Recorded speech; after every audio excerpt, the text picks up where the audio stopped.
Hey, this is Dennis, and welcome to another episode of the Grounded Reason podcast. Today, we're going to talk about a plan being discussed right now that could spell an end to any progress we've made for a more accessible and affordable internet. It could mean the end to not only cord cutting, but to the very freedoms that we all enjoy online. Not only will we outline the problem this plan poses, but we have a way that we can all work together and really just stop this thing from happening. I mean, and this isn't a left versus right, red versus blue issue. This is something we all should care about, and it may just be the one issue that we can all be united behind and possibly start healing some of the huge divide that we're currently experiencing in this country. Now, for a bit of acronym housekeeping, I know most of you out there probably know that the FCC is the Federal Communications Commission. But I also wanted to mention the FTC is the Federal Trade Commission.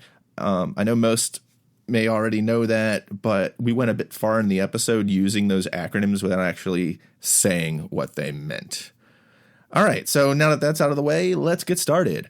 Play the music. Now.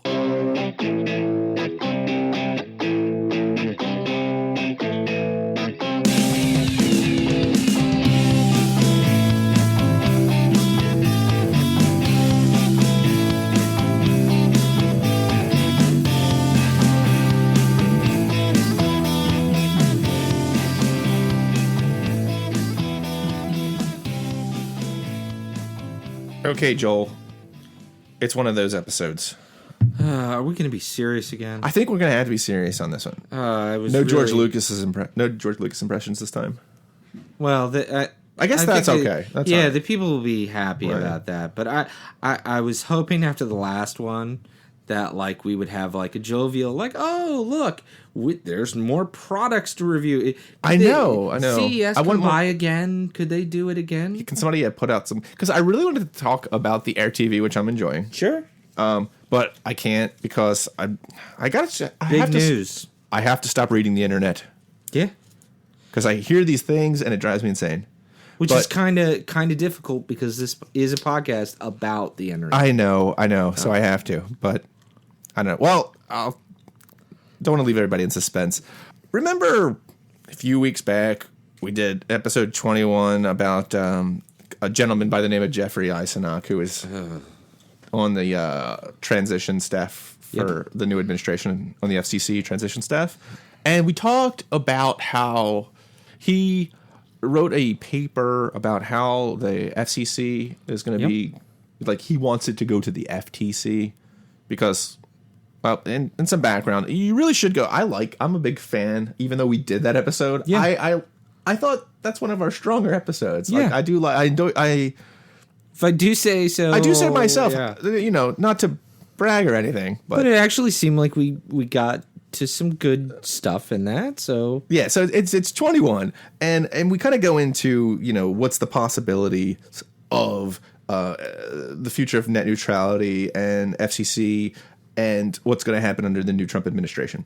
And one of the things we said was more than likely, because Eisenach's on the transition team, and since he's a big fan of it going to the FTC, that's something they might try to pull. Well, lo and behold, that news broke this week. Yeah. Ars Technica said that they're planning on stripping all consumer protection from the FCC and trying to transition it to the FTC, which means net neutrality would kind of just go away. Yeah, like so let's go through there and just talk high level. We're gonna have to unpack a bit of this. Yeah, let's start like high level repercussions because people want to know the why this matters.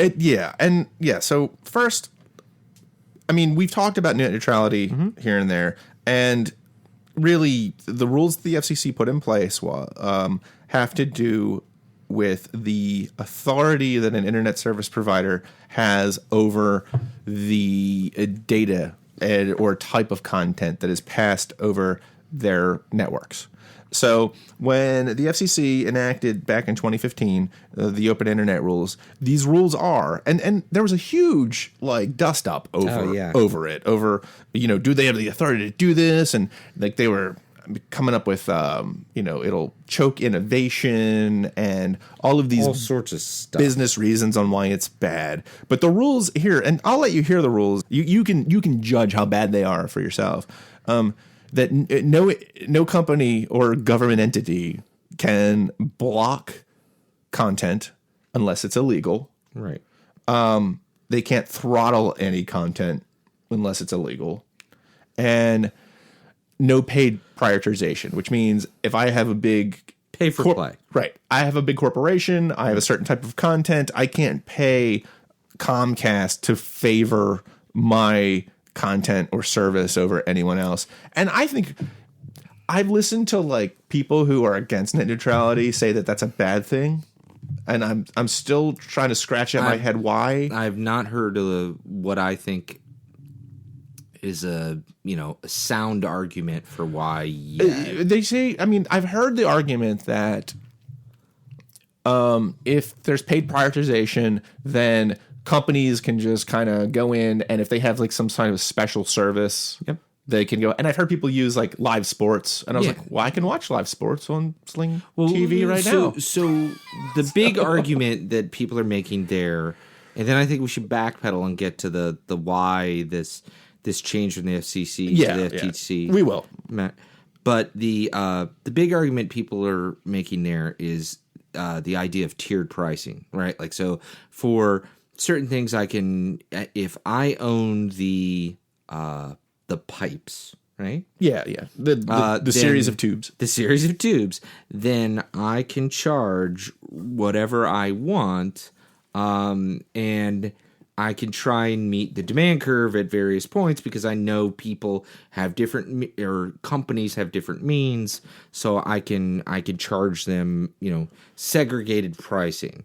But I mean that's the argument, right? Well, I mean, you're talking about for content? Yeah. Yes, for content, because no problem charging for tiered speeds, because people confuse that too. Like, it's okay to charge for this is all about content type. Exactly. Yeah, and I just wanted to make that clarification. Video versus generic web text or whatever. Right. And I mean, and then the other thing that the big argument against net neutrality was innovation in the infrastructure period. And which that's bunk. We're about a year and a half out from net neutrality going into effect, and Verizon just announced they're doing like 750 now. Yeah. Comcast dropped a whole bunch of cash into their infrastructure. We just did an episode on 5G's coming. 5G. So, tons of innovation. And as a matter of fact, I mean, I was reading this the other day, and I just kind of like laughed to myself. Comcast, this was actually a while back, mid-December, and the question was asked of the CFO, Mike Cavanaugh, for Comcast. And Comcast owns like 30% of all the internet access in the country. It's by far the major player. So it said if you saw Title II go away, or the reclassification completely undone, would that be a meaningful change or benefit Comcast? You know what his reply was? What? He said basically it doesn't matter. And then he went on to say, I think in terms of what actually happens, it's the fear of what Title II could have meant, right, more than what it actually means. So, okay, that is like the guy like fighting tooth and nail against it. But once it happened, he's like, it's really not a big deal. Yeah. What is that? Like, why? Why did we have this huge fight? Well, it's kind of like one of those things where the outcome is really never as bad as you really think it's going to be, I think is kind of what happened here, because they're making money hand over fist. Yeah, business interest in general. I mean, you hear this all the time. Businesses don't like change. Yeah, businesses like stability. They do. Right? Like, because that's what it is. They've built processes and internal rules for handling whatever the regulations are. Every time the regulations are changed, unless they are dramatically in their favor, they don't want it to happen. And I get it, right? Like, I would do the same thing, right? Like, but But that's, you got to look at it from that perspective. Like Right. That is at least one of many of their, thought processes going on. Yeah, because I'll still hear people who are like happy about net neutrality, like possibly being overturned with this new administration, like bang the drum on, innovation will come back. And I'm like, what are you even talking about? Because, okay, first, it really only affects your internet, Yeah.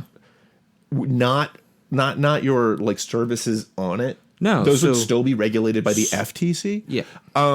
So like and I mean Facebook is not really going to be regulated by that, or any app or anything. That's a business, that's a trade or a service. This is infrastructure, which is why that's kind of where I draw the distinction. Like the FCC should have jurisdiction over communications. Mm-hmm. Or the infrastructure where the service is delivered over them. That's the business piece. That's the trade and service, right? That's the trade that should be regulated by FTC for antitrust and, like consumer protections and things like that for that end. Yeah. So let me just ask it. Why does the change matter? I'm sorry, I had to say one more thing about growth. Oh, go for it. Sorry. Go. No. Do you know Dycom? They lay like pretty much, if you're going to lay fiber, that's the company that does it. They're making money, and I just saw this. I mean, this article is from August, but I was doing some digging on like what's happened since net neutrality. August is not that long ago. They're making money hand over fist. AT&T gave them like a 70% boost in revenue. Comcast 47%, CenturyLink 33%, Verizon 88.6%. Just think about even when we were talking about the municipal internet projects that are going on. They're happening everywhere, right? Like, so infrastructure's getting laid out all over the place. So let's just quell those rumors that net neutrality is killing innovation, because it's not. Well, and just to back up to your earlier point, the portion of the internet that is really seeing the largest bit of innovation going on right now is the services portion. It is not the infrastructure. Oh, that is true. Right? So the reason why I say that, why I make that distinction, is that if someone's arguing like, hey, reversing net neutrality will spur innovation, it will do little to nothing to the services. Right? Yeah, like, I think they're going to remain constant, if not deprecate. Yeah, they'll figure out a way to. Actually, Netflix said like yesterday. Yeah, because they had it really good, because they did raise their price, but they had like a really good earnings. I can't remember the number, but they're like their revenue really boosted. And they basically said that while they're in complete support of net neutrality, because somebody posed the question of, under the new administration, are you worried about being overturned? They pretty much said, look, we have deals already with these companies, because they actually made a deal when Comcast was throttling them. Yeah. So that would end.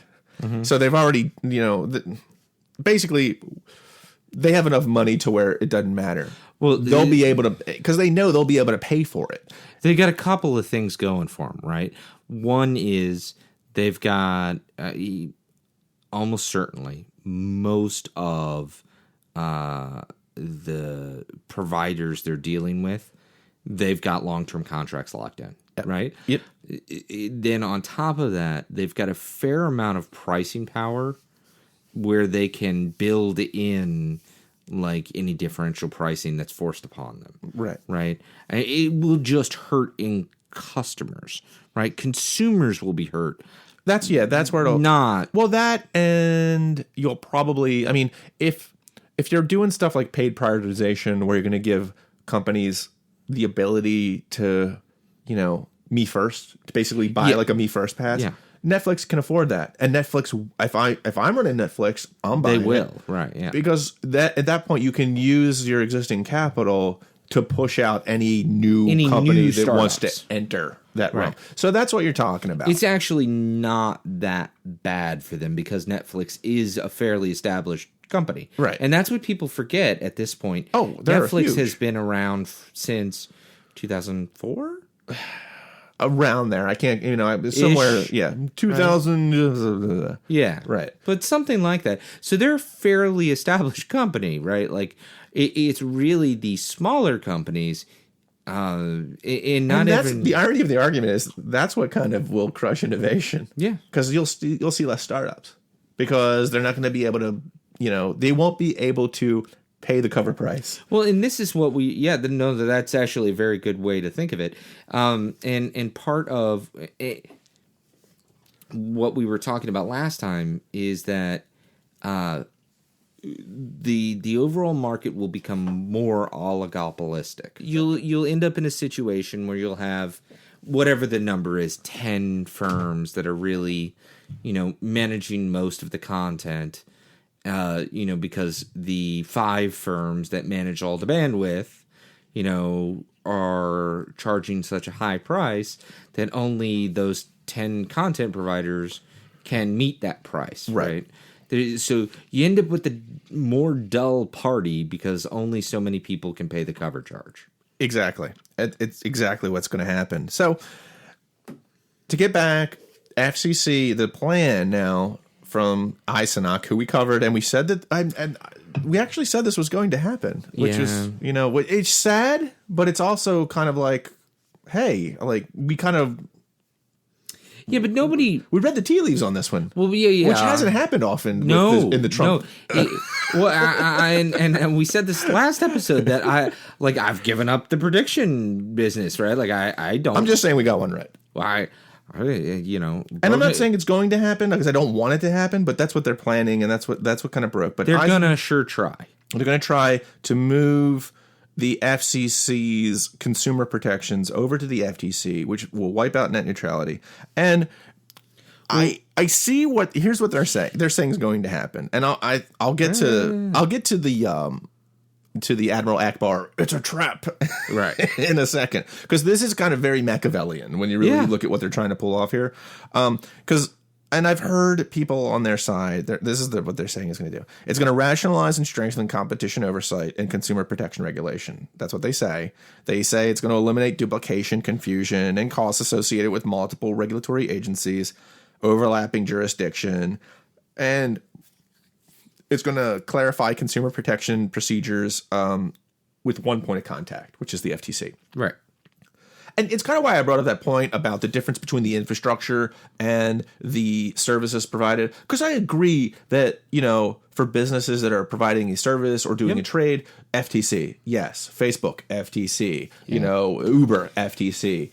But the infrastructure that all that runs on is a communications infrastructure. Yeah. That's FCC. And I think the way you're talking through this actually is a really good way for everyone to think about it, in that what is it going to look like if this happens, right? Like if the FCC loses its authority and the FTC picks it up, what is it going to look like, right? And if in principle, right, all that was happening was, okay, a single regulatory body is going to manage both services and infrastructure, that's bad enough. Because the rulemaking process would have to be restarted, right? That's one. Okay, if that were all that's happening, that would be bad. And that's just right. And what we mean by that is, the two big ones are net neutrality, which we just covered, and then the other one was the FCC privacy rules for consumers. And this is something I think people should get kind of a little bit of an overview on. But the rulemaking process right now, the FCC has established these rules that Dennis just mentioned that govern everything about the communications, the infrastructure piece that he was discussing a second ago. And if you want to get a decent bit of insight, because the rulemaking process that goes through the executive branch is pretty complicated, but coincidentally heard a really good podcast that kind of outlines this on Planet Money, NPR's Planet Money. It's episode number 748. It's called Undoing Obama, which is about it's about the rulemaking process more generally, but specifically The president, because they oversee the rulemaking process, can put rules in at the last minute, and it's all about like the fight of undoing last minute rules that are put in place and all of that. Anyways, so the rulemaking process establishes really what can be done from an infrastructure perspective. If that was the only problem with moving the authority from the FCC to the FTC, you'd still be talking a year-long process of straightening that mess out. Right. Well, because you'd have to... net neutrality used to be kind of like the de facto way things operated. Yep. Until Netflix came. Really, that's kind of where it started, was Netflix. Because Comcast started throttling, well, I mean, I can't, allegedly. There's lots of data to show that Comcast was throttling Netflix, but they basically settled, Yeah, they settled out of court. They settled out of court, so who knows what happened, but... I mean, and then there was another case brought before the FCC on another ISP that was throttling video content. So they originally decided that it was time to maybe codify this de facto way that we've operated, since the internet existed. Yeah. So, and there's a lot of back and forth in history on that, where they had to do they basically had to make ISPs a Title II designation. Yep. And that's basically, it makes a utility. Yep. Go ahead. Well, I was just going to say, and that is when Dennis says like a lot of back and forth, like to give you a sense, it's basically, and this is just for anyone, like if you know this, I apologize, but not everyone does. But no, there's because it's kind of wonky here. Oh, it's very wonky. But there's a lot of back and forth, quote unquote, right? Like air quotes, that goes on just between the agency itself and the major players in the market, whatever market you're talking about. And then after that, the rule is crafted, and then once it's crafted, it goes out for public comment. And there's a lot more back and forth. Well, that's like the FCC's process is actually heavily weighted on comment. You mentioned I don't this know. last time. Yeah, I don't really know of any other. Not off the top of my head. I can't really think of any. I think it's because it's a commission. It's not. It is, but even the FTC's like they take public concerns, but then they kind of bundle them for data. They use the FTC kind of looks at it as like data for that. They don't really have like. I don't think they have like a public. You can weigh in on something, but I don't know if they consider it the. And I don't know. There's a lot of history on this, and I think it goes back to like the 70s and like the radio on why like there's a lot of like public input into FCC rule determination. Well, it's the radio itself, the airwaves, as we used to think of them, were considered a public good. Like they were something we gave the bandwidth to the radio channels, right? And so there was a lot of it back. Like they basically when they did net neutrality, they essentially opened up the comments, and it went on for a long. It was like 500,000 comments came in, and like 90 some odd % of them were like, yes, we want open and free internet. We do not want corporations to be able to dictate what can happen to the content that's passed on them. And so, and I mean, with the exception of a few coin-operated think tanks where you have telecom like basically throwing a coin into Jeffrey Eisenach's mouth and he's writing a paper. There really isn't a lot. Not bad work if you can get it. No, but he's done quite well for himself. I'm sure he's feeling very good about that coin-operated business. So I mean, aside from that, there really isn't a lot of evidence to show why you wouldn't want to have net neutrality codified. Not from a public interest perspective. Right. So I mean, if you're a corporation, sure. Yeah. So to me, that's problem number one. Problem number one, just to sum it up, is the rulemaking process would have to restart. Right. Totally. And that would be a hot mess. Yes. That's a highly technical term. Yeah. Just so you know. The next big problem I see. One of the big problems when any authority shifts from agency to agency, or, well, I should say government entity to government entity, because technically they're not agencies, but whatever. Right. Is that commissions. the expertise is not in-house. That is, And that is that takes a long time to build up. yeah, and anyone who's been part of a takeover can relate to that. Yeah. Like if you've It's worked no for, even if you are like, when I was, or when I, 19 and worked for a company where I was on the line, like loading trucks, Yep. a company bought us out and everything changes and there's no expertise on how the operation, is supposed to take place. It's no different when you're talking about a regulatory body or, the gears skip. Yes. Right? Because you have to relearn everyone has to learn the business.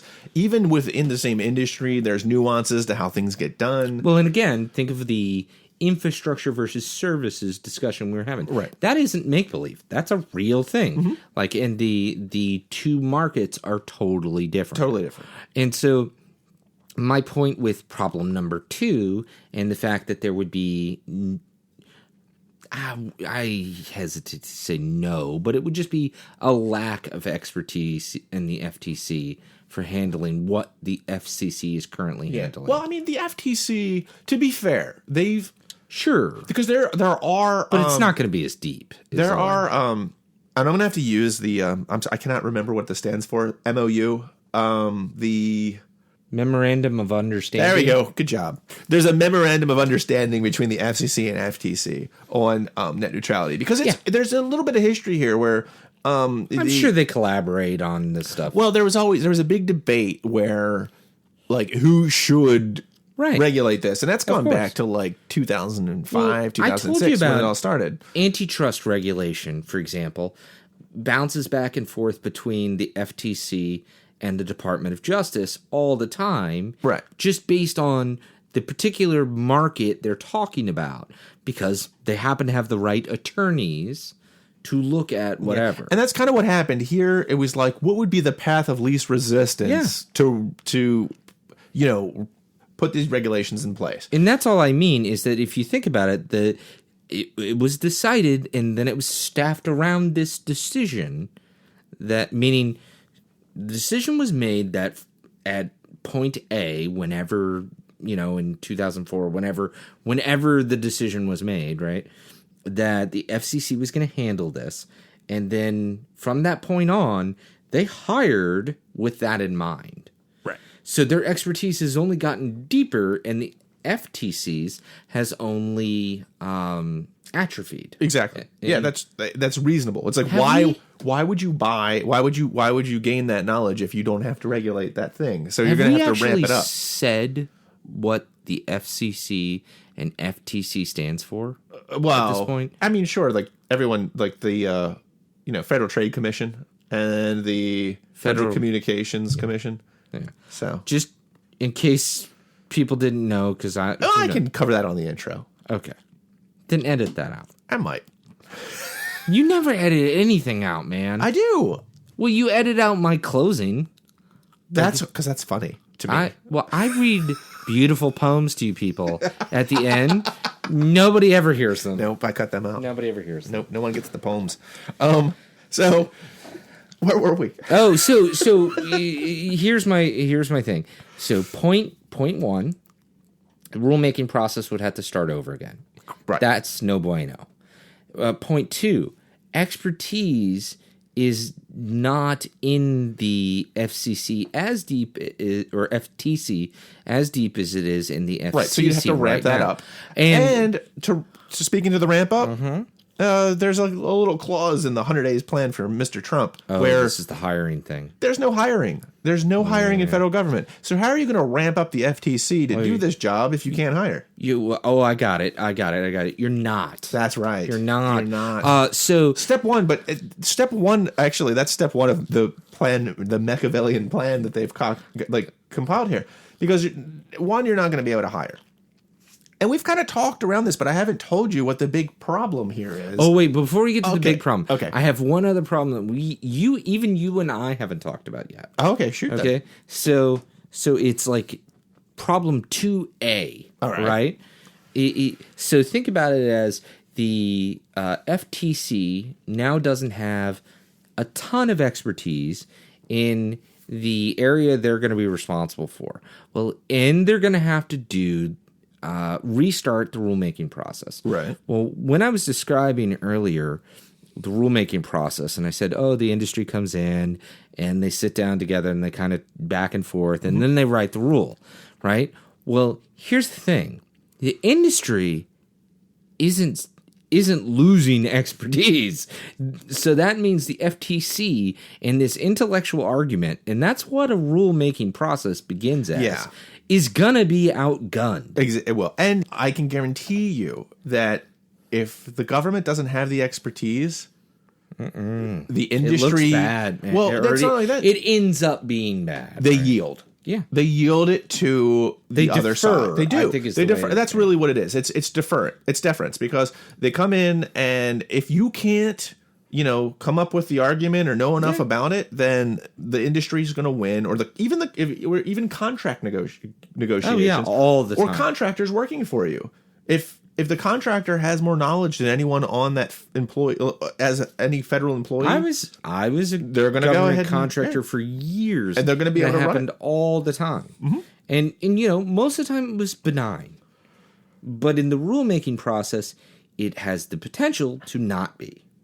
So that is problem 1, problem 2, and problem 2A. Yeah, that's right. Not problem 3. No. Problem 3 is problem what C. Dennis is getting to. Right. Problem C. So problem 3 really gets to this. This blew my mind. I'm hoping this is just an oversight and not some Machiavellian plan. I know I've said that. That's the third time I've said that. Third time you said it. I know. And here's the reason, good listeners, why I don't think it's a Machiavellian plan, air quotes, is because it assumes too much competence, right? It does. I think this is a flub, but I think it's a dangerous flub. Okay. So what happened originally when the FTC and the FCC had this kind of separation of duties when it comes to consumer protection, they basically they codified that the FCC has jurisdiction over Title II carriers, and the FTC, they have consumer protection authority over anything that is not Title II. Yep. Well, that poses a problem because all of these things they're moving over are going to be Title II. So then you say, all right, well, if they do the broadband piece, let's say they restructure it to say, all right, this isn't Title II anymore. They were able to do that somehow. I mean, that's a difficult process in itself because you're going to have to run that through the FCC before you deconstruct it. That would take months and months and months, but still, let's say you switch it back. Yep. Here is the problem. AT&T and the FTC before net neutrality, had a dust-up over unlimited data. And essentially, originally they ruled in for the FTC, saying that the FTC had the right they had consumer protection authority over AT&T in this area. But then the Ninth Circuit Court, they appealed, and the Ninth Circuit Court overruled the lower court's decision. And with this is the thing that scares me. Right. They said that if a company has any service under a Title II designation, any service, then they're outside of FTC's consumer protection authority. And so there's a couple reasons why that's significant. That's terrifying. The biggest reason why that's significant is because it came through the judicial branch. It means the executive branch, so the FCC or the FTC Correct. in this case, has no authority None at all. to change that. None. Right? You can't fix that. So that's the biggest scary thing. Right. It's let me clarify what it means too, because just in case you didn't catch it's it, a big deal. Any company that has any Title II designation. So let's say I have a phone. I don't know. Let's say you have an A and a T and a T in your company name. Well, you're right. Like, because any phone service is going to be under Title II. Right. So if you have any phone service whatsoever, Period. you have a circle of protection spell. Yeah. when it comes to the FTC. Really, like you rolled a 12 or whatever it was back in the day. Some right? D&D stuff going on. Yeah. Now. But you have the FTC has no authority to touch you. You're untouchable. That's so right. you can have one common carrier, one Title II common carrier service, and then the rest can be anything. Yeah. So if FTC if you're has Verizon or you're AT&T, you're loving life. And frankly, if you're Comcast, well, currently they have internet as Title II, so they have to, unless they fix that. But even if they fix that, AT&T and Verizon are still cool in the gang. Exactly. Right? And if you go back to our last episode and we talked about 5G and AT&T is poised really nice to be the new Comcast. To gobble up a lot of market share. They're going to, I mean, once 5G hits and you're able to get, and I really recommend checking out that episode on 5G, but once 5G hits and you can get internet wirelessly to your house, then AT&T is ruling that roost. Because, I mean, Verizon is behind on content. Yeah. Oh, by leaps and bounds. Right. So. Yeah. And so that's the big one, right? Like, so all the stuff we talked about before is bad, right? Like but that's bad within the context of how the game is played. Right. This is bad. This is meta. This is like outside of how the game is played. That really is. And it's really like if this is plotted out. I don't think so. I mean, I hope it's not, because I want to have more faith in like government officials. But they're essentially moving it to the FTC where it will die in a closet. Yeah. Because, like, you're not going to... It takes all regulatory power away from the government. And that means that... And I know there's a lot of hate out there for regulations. But we're talking about something that is... It's a monopoly. I mean, I know it's not a technical monopoly, but I mean, how many providers can you go to right now to buy internet from? Well, depending on how you define the market, right? Like if you're talking how people are really buying it, they're buying it from a locality, like in a locality. It's more or less monopolistic. In most areas it is. Right. So you're not going to have a lot of choice. And even in places where you do have some choice. Little choice. Like we have a little choice here. The prices aren't all that different. Yeah. Which makes me think that there's a little bit... I'm not saying that they're in cahoots. Yeah, it's not a cartel, but they're an oligopoly. Well, yeah, because you can look at it and you're going to like, well, I don't want to charge too low, because you don't want to get into an arms race with your competition. Ooh. So this is the classic example of like an oligopolist behavior, right? Is like gas stations in a small town. Yeah. Right? Where they just, their gas will be within a couple pennies of each other, right? And they know it's gonna be a race to the bottom, and it doesn't do anybody any good. Because they do it. Yeah, because you could sit there and play the Russian roulette of who can take this pain the longest. Yep. Of like lowering the prices. Now, if you want like cartel behavior, you look at OPEC, where you're talking about actively fixing a price at a certain level and fixing production at a certain level. But that's illegal. And that is very illegal. At least in the United States, that is quite illegal. Right. So anyways, so those are the three big problems we're talking about.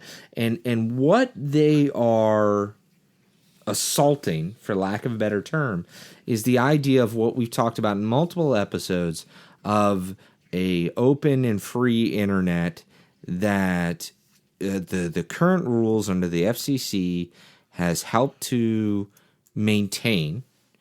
And those rules, at least in our opinion, and hopefully at this point, in your opinion, are pretty solid and are decent checks against monopolist and oligopolist power and government censorship. Yep. And so that's the stakes. That's it. I mean, Right. and really when it comes down to it, internet's important for everyone. If you are, and just so you know, all of this, what we just talked about, is laid out in a blog post that I released last Wednesday. Yeah. Yeah. And it's all there.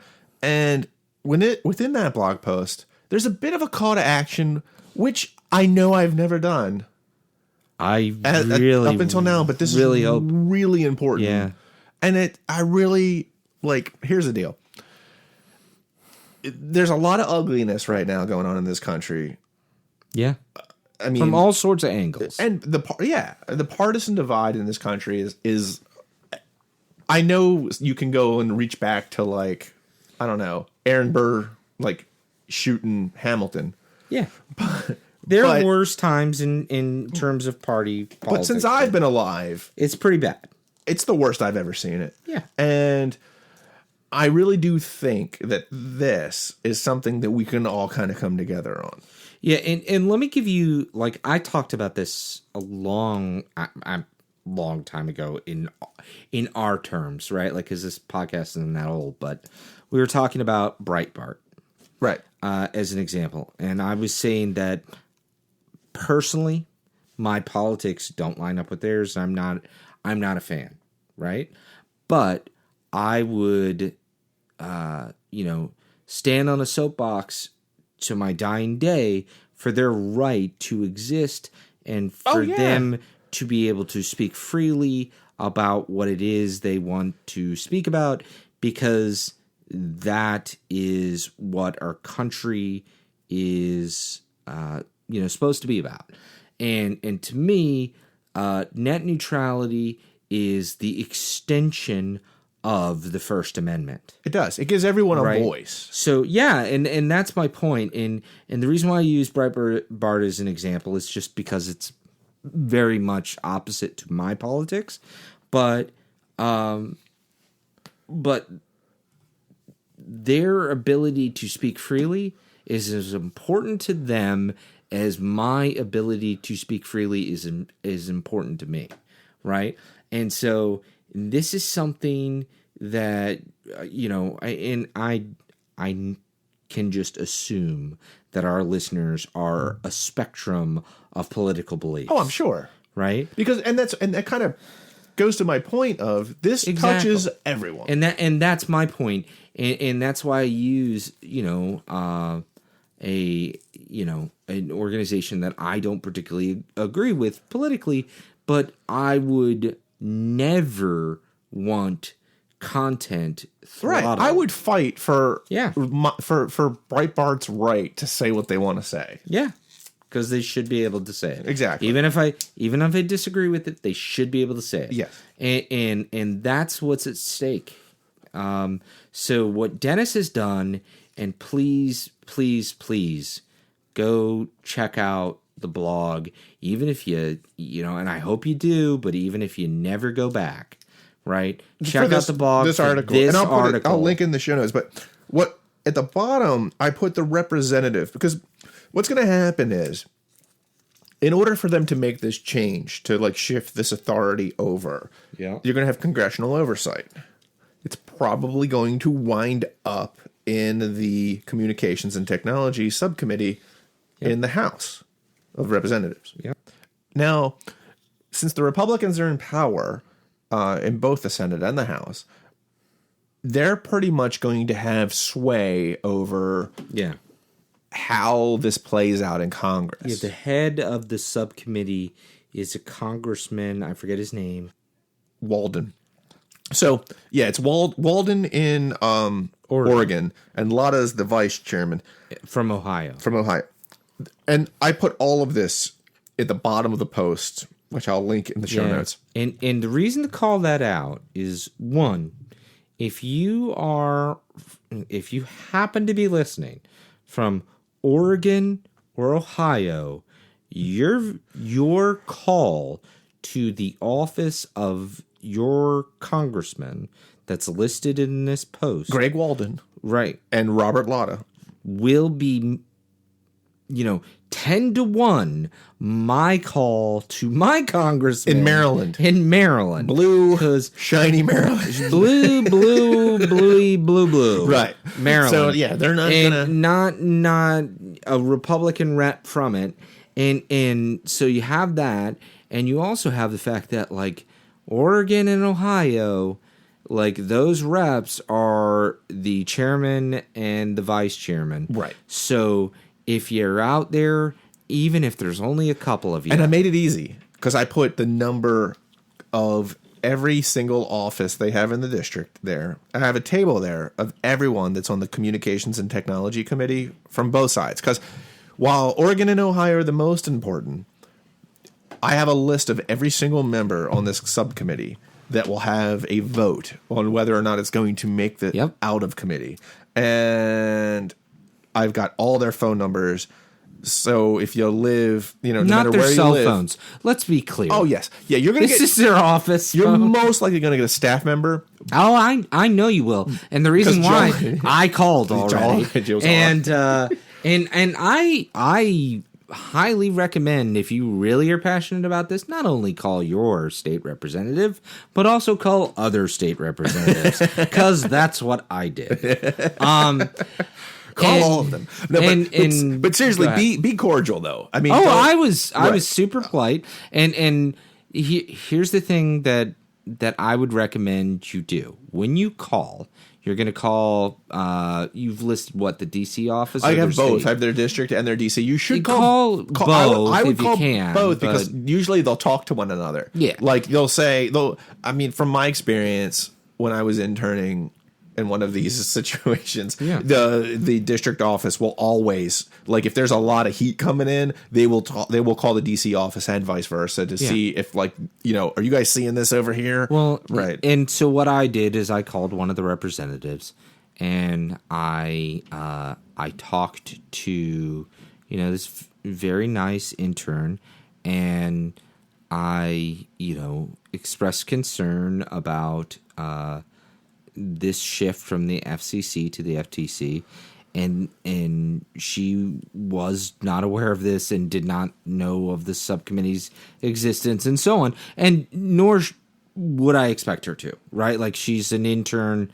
I remember being that age as an, know. And you cannot ask to talk to a staffer, because sometimes when you get an intern, they might just be answering phones. But here's the thing. If enough of us call, and here's the only thing that I would ask, other than to please call, is to just be civil, right? Like, I just said, hey, I just want to talk to or I want to have someone mention to the congressman that I am concerned about this plan. This plan to move. We've actually consumer laid protection. out the three things that we're concerned about, at least from our perspective. Frankly, if you want to get on their voicemail and just sing a show tune after you've said the words net neutrality, I think that'll work, but we've got three things that you might want to mention. Yeah, and I would talk to them about net neutrality. I would talk to them about their the new administration's plan to move Consumer Protection Authority when it comes to internet from the FCC to the FTC, and then I would also zero rating, right? Well, there's zero rating, and then I would also care about the privacy rules that the FCC adopted, where that's a good one. It is, because you basically, before the FCC decided that, it's good for us to have privacy online when it comes to our provider, they could just by default use any information from you any way they wanted. Yeah, sell your information. Because it was like the default agreement that when you sign up, you're like kind of... They own it. They own your information. So where you go, what websites you go to, they own it. Well, the FCC made it to where you actually have to opt in, like an active opt-in, where they need to ask you and show you, and you have to sign yes. And a way to opt out, too, at any time. Right. You have to make it easy to do that. That didn't exist before. So those are the things that they're all at stake when it comes to this, because that all goes away as soon as they decide to move it from the FTC to the FCC. I'm sorry. It all goes away when they decide to move it from the FCC to the FTC, because they're going to have to try to do it all over again. And my gut tells me it's probably not going to happen. Well, Here's what's truly diabolical about this is that they picked two commissions that sound so similar that once you've had two beers, they're almost indistinguishable. Yes. Right? Yeah, exactly. Right? The FCC and the FTC. Like with my accent, it blurs. So those are the four things we'd recommend. And really, you know, if you could call, it would be great. I mean, honestly, Christopher, I know you're out there. Oh, yeah, Christopher. You responded about with the marketing for sticks, and Christopher's already commented on the blog post. Christopher, he's already said you are the man. You call. He's already said he's going to call. He's like, you know, we need to be as proactive in our governance as possible. Thanks for the article. We are an army of three. We're an army of three. No. You know, Donna. Donna. Army of four. Army of four. Donna's out there. Donna's already said, I'm standing with you and everyone else. So let's do this, guys. And, you know, we can, honestly, the thing that... Arena 2. What's that? Thank you. I already get comments on this. People are all kind of jazzed about it already. This is great. And honestly, I'm excited, guys, because I can tell you from already having called, they are not expecting calls. Which right? really kind of disappointed me, because it kind of tells me that no one calls their representative anymore. In general, right? Like, when I was growing up, that was the thing to do. That seemed like a thing, right? It was like, because just call your representative and stuff would happen. It's like everyone's just like out to lunch on. It's like we the people's just, you know, it's like taking a nap. Well, we have, and that's the thing. Is like the government's only going to be as good as you. If you don't like the government, it's kind of our own fault. It's our fault, right? Because it's us. Well, like it's up to us. Yeah, if you heart the internet, let's call some people, right? I mean, not just generally call people. No. Call your representatives. Yeah, seriously, because that's the only way it's going to happen. Now, for this, because if we can fight this down, you still have to worry about those rules being overturned through the mechanisms within the FCC. Well, and, you know, that are going to be appointed by the new administration. And I just read that Ajit Pai, who is the guy that was like kind of gloating that as soon as you know, for some reason, every time you bring him up, I have an image of the Hamburglar in my mind. He is all about overturning net neutrality, like to the point where like he is like, there's pictures of him smiling on the internet talking about overturning net neutrality, and he's doing it under the guise that it's going to be because it's going to be great for the consumer, and I'm still like, how does putting more money in the pocket of Comcast good for me? This is what drives me bonkers about this, is that for my entire life, right, what everyone in the political sphere would say is that, competition is good. It is, and it works, right? If you're in a competitive market. So doing something like removing regulations like those that are there now for net neutrality just decreases competition. So why would anyone think that, like, what is the big reversal of course? That's what I don't understand. What all of a sudden has caused a handful of officials to think this is the way to go? It's a bunch of dollars in a suitcase. Sure, going to your campaign. Hamburglar, right? and so, you know, and I'm just trying not to get angry. That's what all this comes down to. Because anybody who is like an advocate against net neutrality, look at where their funding is coming from. All you have to do is follow the money. Yeah, Eisenach is... Follow the money. It's Eisenach. Eisenach. He used to, well, here's the thing. He says he's not a lobbyist because he's technically not. This is what he does. He takes a big fat check from a telecom company and then writes an intellectual paper on whatever the company wants them to write about. So a lobbyist. So that's why I like the term coin-operated intellectual. Right. You put some money in them, and they'll give you some intellect. That's the guy running the show, it seems, because this is right out of his playbook. So I'm guessing that he's wielding the power over there on that transition team. Yeah, which, again, is worrisome. I mean, again, it's the one thing we got right this year. Yeah.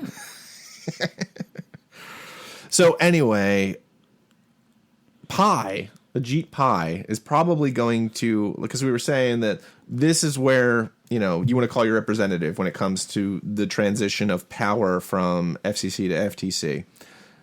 Ajit Pai, though, is probably, I'm guessing, here I'm going to make a prediction. He's probably going to be the new chairman of the FCC. Yeah. I mean, Trump met with him this week. Yeah. I'm assuming it was either to tell him he's it or to tell him he's not it. I guess so. It could go either way, but he is definitely in the running. And as I was saying, he is dancing right now on the grave of net neutrality. Yeah. So if that were to happen, you're going to want to watch the docket on that for the FCC, and we'll let you know. We'll keep you up to date on that. Yeah. And we'll probably have to flood the FCC with comments to try to. But right now, this is the big one. This is the... And because while it is going to probably be a long process, get in your representatives' ears now. Yeah. Because because call them now, and then when something comes up, call them again. Yeah. And like I said, they are not expecting calls. Get on a first-name basis. Yeah. Get to know the interns. Because it's really... There will be no gourd cutting if you're a gourd cutter. That's gone away. Because there's no way that, once the consumer protection goes away... That's that. You're done. There's no more startups. There's no hope of some other company, grabbing some 5G spectrum and delivering some internet to you. You're going to deal with the players. Yeah, I mean, all of this stuff will, and I know people say, "Oh, well, it's not going to be like overnight." No, but it's gonna happen. Oh, it will happen. It's just going to be the way the market evolves. Well, that's the thing, because the reason why these rules went into place is because these companies were already trying to use their power to push people out. Yeah, they were doing it. So that's why they put it in place. Yeah, I mean, and that's with the government only makes rules when, because I don't know where this whole canard came that the government, the FCC is trying to hurt you as a consumer or. Well, here's what's funny about the whole thing, right? The rulemaking process is long and hard, as we explained earlier. It's a ton of work. And if we believe the myth that government workers are lazy, right? Because typically these things are thrown out at the same time. They are, yeah. Oh, the government is trying to to cripple you with all of these regulations. Oh, but they're also really lazy. And inept. Well, and how can you be both? How can you be this super genius of manipulation and completely inept? And how can you be so diligent yet so lazy? Right? They wrote the rule because the rule needed to be written, right? And I don't mean just always believe that the rule that is being put in place by the federal government is a good one. No, there's plenty of bad ones. The FCC has plenty of bad ones. We talked about this last week when it came to the whole the indecency fines and all that stuff that used to happen. Michael Powell. Yeah, ridiculous. And there's plenty of things the FCC does that I think are one that I think stupid. They've done a pretty darn good job. Yeah, with. I think Wheeler did a fine job with this, and it was really because no one else was championing this mantle here. Because he picked it up, and under Obama's behest too, because something needed to be done. Go back and look at internet broadband coverage a few years back, and we've actually made some really big progress when it comes to speeds. Yep. Look at the speed you can buy right now from your internet provider if you're lucky enough to have high-speed internet in your area. Oh, And if you have two, you probably have some really decent speeds. Here's one more thing that I wanted to bring up about this. So there's lots of people, right now that are talking about doing advocacy towards Congress for whatever particular issue. Yeah. Like the Affordable Care Act, both for and against, people are talking about, and so on. And the thing that I would bring up with this is that something like this, an assault on net neutrality, is the kind of stuff that is not noticed until after it's already happened. It's true. And so because of that... Because technology is not very attractive. No, healthcare is right in your face. Like, you could be sick tomorrow, right? Like, and people don't look at, like, internet as kind of like a necessity. Right. Well, I do. But not everyone does. Yeah, no, and we're two dorks sitting in a basement, and I get it, right? Like, but, so the average folk might not think that. But for those of you that are just thinking about whatever issue you care about, or whatever thing you ever want to advocate for, or just even wanting a cord cut, imagine how difficult it will be to, organize or advocate for anything when you're in an oligopolistic, controlled internet. Yeah, right. That's true, because the internet is the easiest mechanism. Yeah, right for now, you to speak your mind. You can say whatever if you got to get it off your chest, the internet has a venue for you. Right. I mean, and I know some people are like, meh, Well, most of us don't want to get stuff off our chest most of the time. The fact that you can, the fact that you can say what you want. It's there. And there's anyone can have an audience these days. Yeah. That's a good thing. Yeah. Heck, we're evidence of the fact that anyone can have an audience. Sharing ideas is never a bad thing. No. And so my point is just that, like, this is really something, at least, that we believe, for what it's worth, is important to everyone. And, if it's not important to you today, because let's say you're not a cord cutter, you're just listening to this for other stuff, and you're, not really feeling like you need to go advocate for any particular thing, so you're not worried about censorship or anything like that, well, you might be later, right? Like, you might find yourself in a situation where your opinion is one you want represented, and in the future you will have less options. That's right, and that's the best way to say it. So I'm going to end this very special episode of the Grounded Reason podcast. Yeah. I'm Dennis Restaro. And this is Joel Reeves. And we'll see you next time. All right, take care. Cutting your take care. No, you're not. I will. I'm going to cut yours. I'm going to do it. That's it. I'm going to leave them all. So's your face. It's mean.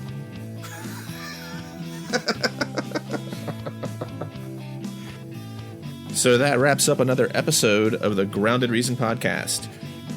This is usually the time I tell you to subscribe or maybe to leave a review. I'm not going to do that. If you're going to do something after listening to this episode, hopefully it's calling your representative and telling them that you want to protect net neutrality, you want to protect your rights to privacy when it comes to your ISP, and you want consumer protection against internet service providers.